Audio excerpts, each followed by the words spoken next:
Hello friends, welcome to Ramnath கூரக்கடை kitchen. இன்னைக்கு நம்ம பார்க்க போகிற ரெசிபி பார்த்தீங்கன்னா பூரி, சப்பாத்தி, தோசைக்கெல்லாம் வச்சு சாப்பிட்றதுக்கு சூப்பரான ஒரு டேஸ்ட்டில் உருளைக்கிழங்கு குருமா தாங்க எப்படி செய்கிறதுன்னு பார்க்க போகிறோம்.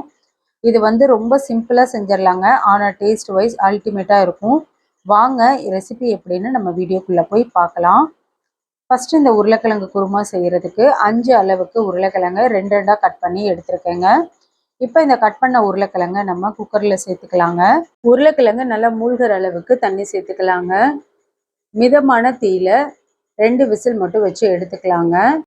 உருளைக்கிழங்கு வெந்துட்டு இருக்க சமயத்தில் நம்ம வெங்காயம் தக்காளி வதக்கிக்கலாங்க. கடாயில் 4 டேபிள் ஸ்பூன் அளவுக்கு எண்ணெய் சேர்த்துருக்கேங்க. 2 கிராம்பு, 2 ஸ்டார் அனீஸ், 2 பட்டை சேர்த்துக்கலாங்க. கொஞ்சமாக கல்பாசி சேர்த்துக்கலாம். கல்பாசி சேர்க்கும் போது நல்லா வாசனையாக இருக்குங்க. 1 டீஸ்பூன் அளவுக்கு சோம்பு சேர்த்துக்கலாங்க.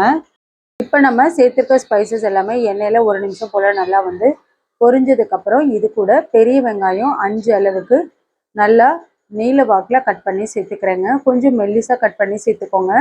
அப்போ உருளைக்கிழங்கு பூரி மசால் சாப்பிட்றதுக்கு ரொம்ப நல்லா இருக்குங்க.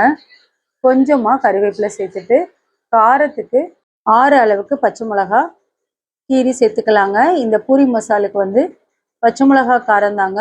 மிளகாத்தூள் கொஞ்சமாக தான் நம்ம சேர்க்க போகிறோம். வெங்காயம் ரொம்ப நேரம் வதங்கணுங்கிறது இல்லைங்க. பாருங்கள், இந்த அளவுக்கு வெங்காயத்தோட கலர் மாறினா போதுங்க. ரொம்ப வதக்கிட்டிங்கன்னா குருமா நல்லா இருக்காதுங்க. மீடியம் சைஸில் ஒரு தக்காளி கட் பண்ணி சேர்த்துக்கலாங்க.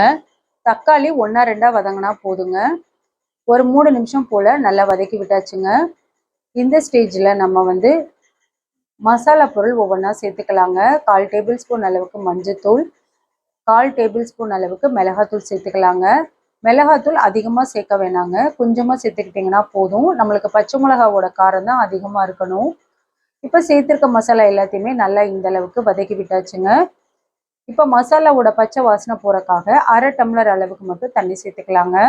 தண்ணி சேர்த்துட்டு ஒரு 3 நிமிஷம் போல் நல்லா கொதிக்கட்டுங்க. அதுக்கப்புறம் நம்ம மசிச்சு வச்சுருக்க உருளைக்கிழங்கு சேர்த்துக்கலாம். இப்போ ஒரு 3 நிமிஷம் கிட்ட ஆயிடுச்சுங்க. நல்லாவே மசாலாவோட பச்சை வாசனையும் போயிடுச்சு. உருளைக்கிழங்கு நல்லா 1-2 மசிச்சு சேர்த்துக்கலாங்க. உருளைக்கிழங்கு கொஞ்சம் அதிகமாக சேர்க்கும் போது நல்ல டேஸ்ட்டாக இருக்குங்க. அதனால நான் இன்னைக்கு கொஞ்சம் அதிகமாகவே தான் உருளைக்கிழங்கு வேக வச்சு சேர்த்துருக்கேன். உருளைக்கிழங்கு சேர்த்ததுக்கப்புறம் நல்லா ஒரு தடவை கலந்து கொடுத்துக்கலாங்க. இப்போ இந்த அளவுக்கு உருளைக்கிழங்குல மசாலா எல்லாம் நல்லா படுறது மாதிரி கலந்து விட்டாச்சுங்க. 1/2 டம்ளர் அளவுக்கு தண்ணி சேர்த்துக்கலாங்க. தண்ணி நிறைய சேர்த்துற வேணாங்க. நம்ம சப்பாத்தி பூரிக்கெல்லாம் உருளைக்கிழங்கு குருமா நல்லா திக்காக இருந்தாதாங்க சாப்பிட்றதுக்கு ரொம்ப நல்லா இருக்கும்.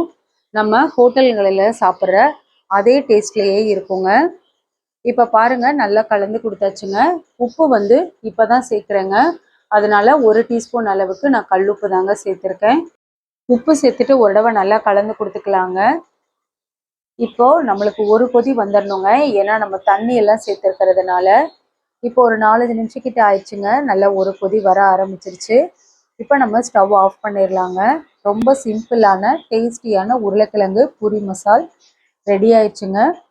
ரொம்ப ரொம்ப சூப்பராக இருக்குங்க டேஸ்ட்டு. இதுக்கு ஃப்ரெஷ்ஷாக கொத்தமல்லி தழை மட்டும் கொஞ்சமாக சேர்த்துக்கிறேங்க. சேர்த்துட்டு ஒரு தடவை கலந்து கொடுத்துக்கலாங்க. தோசை ஊற்றிட்டு இந்த உருளைக்கிழங்கு மசாலா நம்ம ஸ்ப்ரெட் பண்ணிவிட்டு பசங்களுக்கு நம்ம செஞ்சு கொடுக்கும்போது சூப்பரான மசால் தோசை ரெடிங்க. பூரிக்கெல்லாம் சூப்பராக இருக்கும். இது தண்ணியாக இருக்குதுங்க. கொஞ்ச நேரத்தில் நல்லா திக்காயிரும்.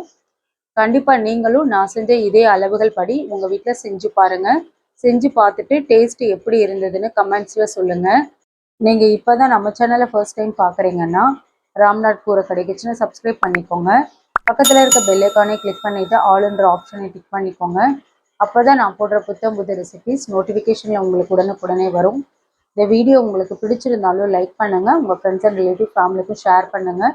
இனி நான் வேறு ஒரு இன்ட்ரெஸ்டிங்கான ரெசிபியில் உங்களை பார்க்குறேங்க. தேங்க்ஸ் ஃபார் வாட்சிங்.